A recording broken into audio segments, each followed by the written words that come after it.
programa de hoje eu converso com um advogado especialista em direito eleitoral e também direito do consumidor, Dr. Arthur Rolo. Ele vai falar sobre os bastidores da política, vai contar um pouco da sua história e também falar de como está o centro, o comando do poder no Brasil. É agora, na Guardiã da Notícia. Vamos lá?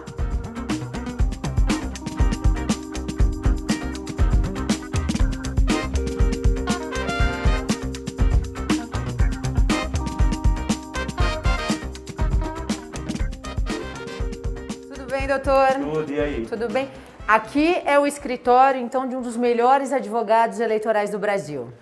O meu pai costumava falar que nós éramos os 10 melhores advogados do Brasil, porque naquela época só tinham 10. Agora tem um pouquinho mais, mas a gente já está na área há bastante tempo. E me conta como é que você começou. Posso entrar? Pode, claro. Licença.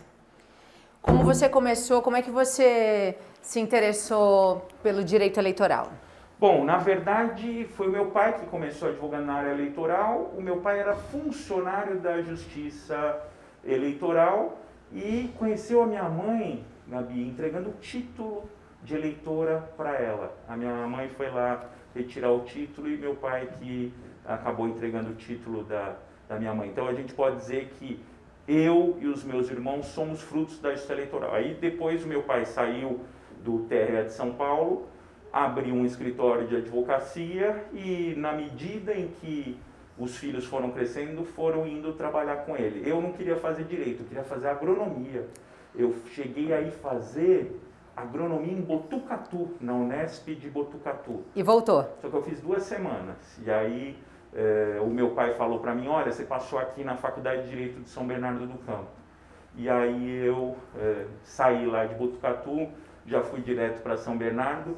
E estou em São Bernardo até hoje porque eu comecei lá como aluno e agora sou professor. Ah, você dá aula na Faculdade de Direito de São Bernardo? Sou professor titular da Faculdade de Direito de São Bernardo, entrei lá como professor em 2001. Filhotinho do ABC, então. Então, a minha vida inteira foi em São Paulo, mas depois que eu fui para a faculdade, eu entrei na faculdade em 93 e aí eu não saí mais de São Bernardo, fiquei direto com algum vínculo, porque eu me formei em 97, 98 eu fui assistente, 98, 99, 2000 e aí 2001 já entrei como professor. E aí essa paixão aí pelo direito eleitoral foi por conta do seu pai ou você também tinha apreço pelo assunto? O que acontece, Gabi? O meu pai, ele levava a gente em reuniões políticas. Então, eu cresci correndo pelos corredores da Assembleia Legislativa aqui do Estado de São Paulo, eu ia em convenções partidárias, ganhava as menininhas com batonzinho, que naquela época podia, né? Eu pegava as minhas amiguinhas de colégio, dava batonzinho, mandava lixa de unha de político para dar para a mãe. Naquela época esses brindes eram permitidos, então eu cresci nesse meio e aí acabei pegando gosto. Meu pai foi um dos pioneiros na advocacia eleitoral. Quando o meu pai começou na advocacia eleitoral, tinha realmente poucos advogados. Hoje a gente fala aqui no estado de São Paulo, lá no grupo da Comissão de Direito Eleitoral, seguramente tem mais de 200 advogados, mas naquela época do meu pai, tinha 10, 15 no Brasil. Então, meu pai era solicitado para ir lá para o Nordeste, trabalhar, e a gente começou com ele, escrevendo livros e dando palestras. A gente já deu palestras aí de direito eleitoral pelo Brasil todo. E agora me fala uma coisa, qual foi o seu primeiro caso mais importante, Rolo? Eu lembro, Gabi, de casos, sempre trabalhando em conjunto com meu pai, mas de casos, por exemplo, do Paulo Maluf, que a gente cuidou, casos rumorosos na época. Eu lembro, por exemplo, naquela época da dobrada entre Kassab e Rodrigo Garcia, que um era deputado federal e outro era deputado estadual, a gente advogava para os dois naquela época, né? Então, eu advoguei, por exemplo, para o senador Romeu Tuma, enfim, assim, foram vários casos importantes e a gente está lidando até hoje. Assim. O que de fato faz um advogado político, né? Por que um político te contrata? Ele te contrata só quando já tem uma confusão ou ele já te contrata para se prevenir? O certo, Gabi, é contratação preventiva, mas na verdade, geralmente o povo vem aqui quando o calo já apertou. Por que contratação preventiva? Hoje, todo mundo sabe, tem a lei da ficha limpa, então, às vezes o sujeito tem uma condenação criminal, às vezes o sujeito tem uma condenação por improbidade administrativa, então, quando essa condenação é colegiada, dependendo das circunstâncias, isso impede a candidatura. Quem já foi gestor público tem também, pode ter problemas de rejeição de contas de gestão, então normalmente contrata a gente, por exemplo, para atuar no Tribunal de Contas e evitar que a rejeição de contas ocorra, quando ela já existiu, entrar com ação judicial para desconstituir o julgamento das contas. Agora, nessa última eleição, por exemplo, teve candidato que procurou a gente porque tinha sido mandado embora da prefeitura, e isso também é um motivo, quando é demitido a bem do serviço público, é motivo também que impede a candidatura. Então, essa parte preventiva, vamos dizer assim. Aí, para começar a eleição, tem o registro das candidaturas, né? Então, tem gente, Gabi, que não tem, chega na eleição, não tem filiação partidária. Isso é reversível? Algumas situações sim, outras não, porque tem a legislação eleitoral dá um prazo para você regularizar, mas às vezes quando o problema acontece vem parar na mão do advogado. E por exemplo, a gente vê, eu acompanho muitos casos, você vê o caso do São Caetano, né? O prefeito estava inelegível e ele foi até o fim, conseguiu, acabou até ganhando a eleição, mas não pôde assumir. A gente vê o caso também do ex-prefeito de Ribeirão Pires, do Kiko. A gente vê muitos casos assim. O direito é que respalda esses políticos? Com certeza. No caso do Auríquio, aquele primeiro processo dele se arrastou por uma infinidade de tempo, deveria ter sido julgado mais rápido. A grande característica da justiça eleitoral é a rapidez. Naquele caso específico, o processo devia ter andado mais rápido. Não andou rápido, por aí uma série de fatores locais, assim, de maior lentidão, circunstâncias específicas daquele caso que não deveriam ter acontecido, morosidade que não deveria ter acontecido na justiça eleitoral. O resultado, ele terminou o primeiro mandato e foi disputar um segundo mandato. E aí foi disputar um segundo mandato inelegível, ele dizia que não, e aí foi mais ou menos o que aconteceu com o Lula. Você lembra naquela última eleição do Lula que ele peitou para ser candidato e só o TSE segurou. Qual que é a diferença do caso do Auríquio para o caso do Lula? No caso do Lula, teve o julgamento final do Tribunal Superior Eleitoral. Quando julga pelo TSE, tira o nome da urna. No caso do Auríquio, não, porque não tinha julgado ainda no TSE. Está terminando, ainda não terminou. Teve um primeiro julgamento no TSE, mas está em agravo interno lá no TSE. Então, ele concorreu, ele ganhou e não pôde assumir e fica em insegurança jurídica enorme. E um caso que eu acho que a gente pode comentar, e você inclusive acompanhou, foi o caso do Átila, né? O Átila foi preso, foi cassado e retornou, né, para a prefeitura. Como é que você avalia também esse caso? Bom, todo poder emana do povo, né? Tem gente que diz que o povo não sabe votar, mas a Constituição Federal fala que o poder emana do povo, e o povo sabe votar sim, né? Se a população gosta, porque o que aconteceu? Eu lembro que assumiu a vice-prefeita lá no caso de Mauá, a Laide, e o povo não gostava dela, gostava do Átila, não gostava dela. Ah, mas ele foi preso, mas eu não gosto dela, eu gosto dele. Só que o que aconteceu? Ele tinha lá uma série de irregularidades que ainda estão sendo investigadas, mas poder emana do povo, então não tem... E Rolo, você também é advogado de partidos políticos, né? Você também atua com o PSL. Como é que é ser advogado de partidos, né? Dessa questão partidária, é diferente de advogar para um político só? É diferente, e no caso específico do PSL, tem lá uma situação que tem uma divisão em grupos, né? Tem uma ala bolsonarista e uma ala raiz, que vamos dizer assim, que que é daquelas pessoas que estavam no PSL desde o início. E quando essas brigas acontecem, tem representações, tem brigas internas, então essas brigas, a função do advogado é também ajudar a administrar essas brigas, processos disciplinares contra membros do partido, por exemplo, um dos processos que está tramitando é o processo do deputado federal Daniel Silveira, que foi preso também lá por ofender ministros do STF. Alguns outros deputados fizeram convocações e participaram de manifestações antidemocráticas. Isso também tem consequências internas do partido, porque é um partido que defende, obviamente, como não poderia deixar de ser, a Constituição Federal, as liberdades. Então, e aí também a função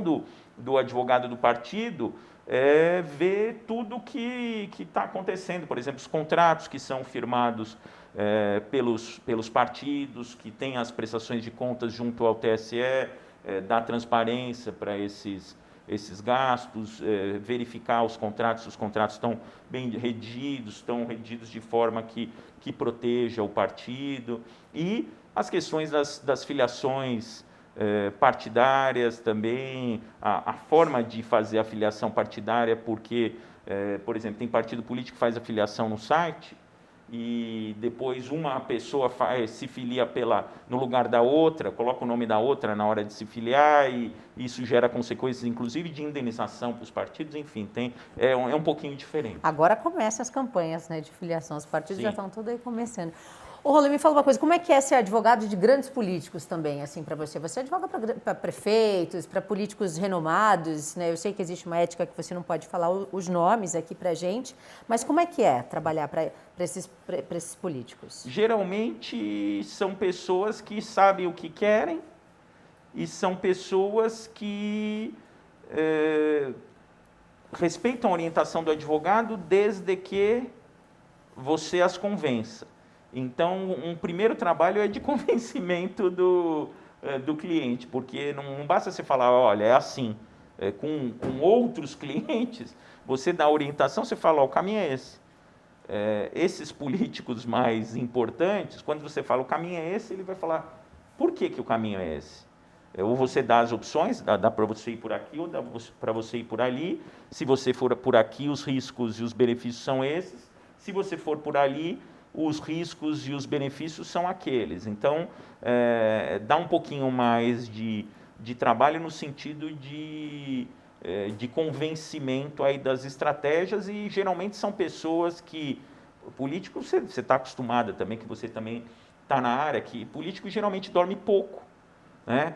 E advogado de político tenta dormir pelo menos entre meia-noite e 6 da manhã, mas assim, já recebi ligação 2 horas da manhã, 3 horas da manhã, às vezes termina a ligação com você, porque eles também têm horário diferente, então um te liga 1h da manhã, o outro te liga às 5 horas da manhã, e aí você fica no meio do caminho, principalmente em eleição.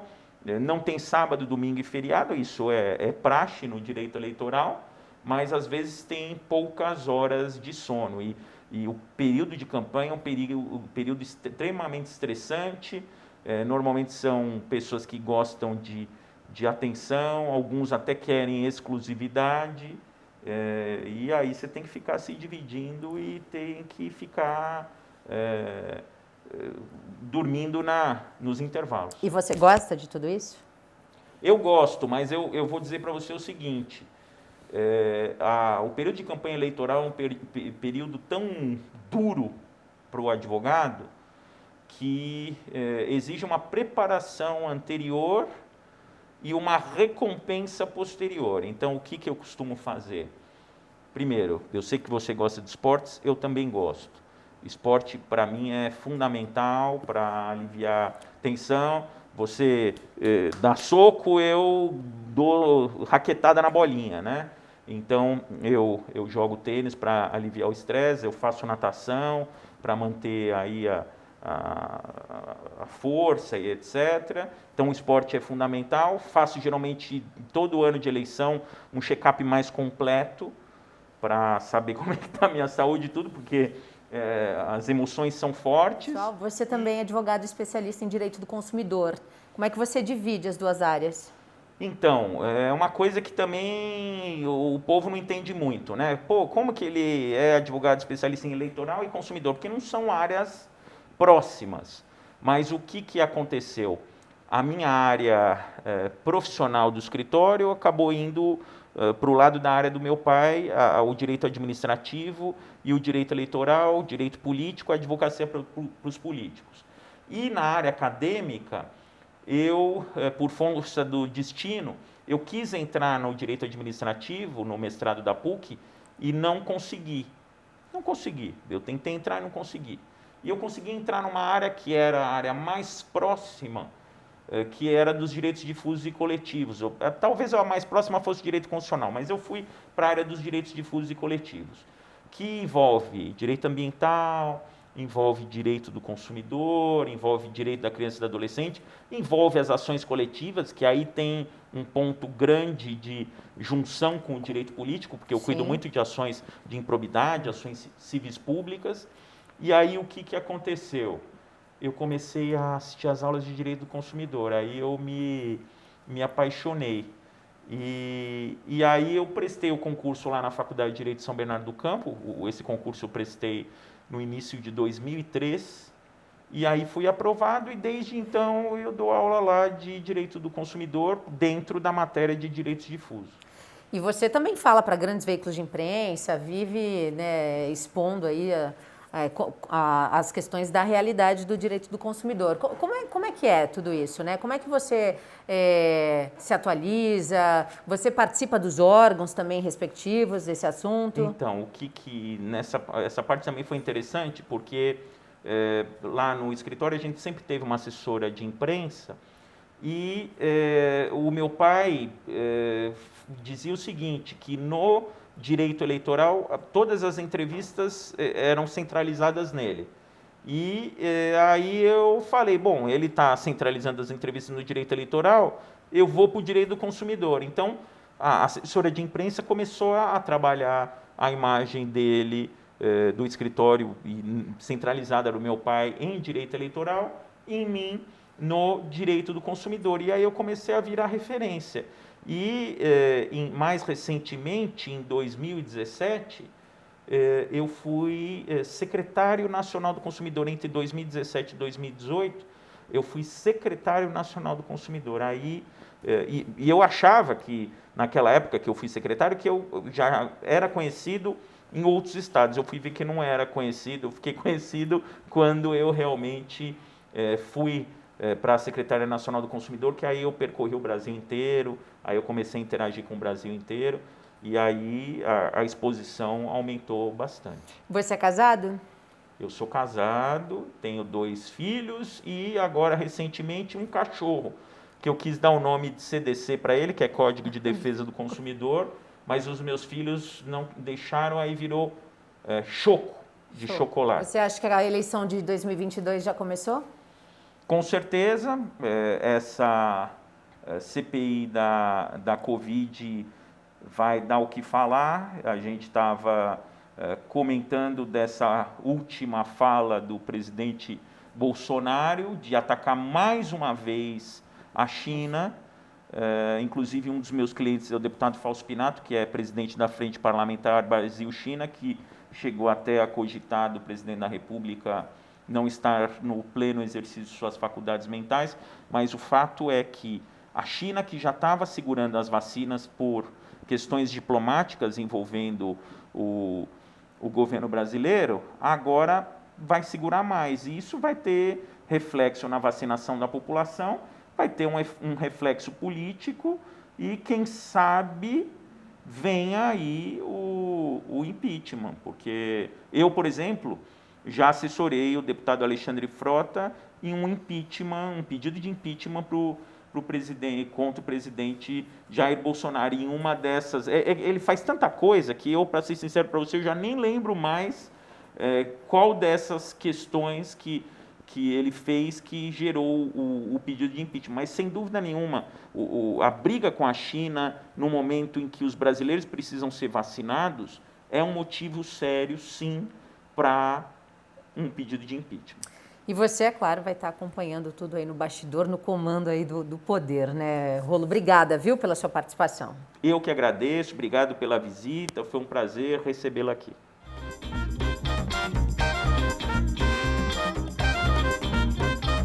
Esse foi o Dr. Arthur Rolo, advogado especialista em direito eleitoral e também direito do consumidor. Para você que deseja rever essas e outras notícias, você não pode deixar de acompanhar a nossa programação com jornalismo regional na guardiandanoticia.com. É música e informação na palma da sua mão. Não deixem de curtir as nossas redes sociais, tá bem aí na tela do seu celular. Até a próxima.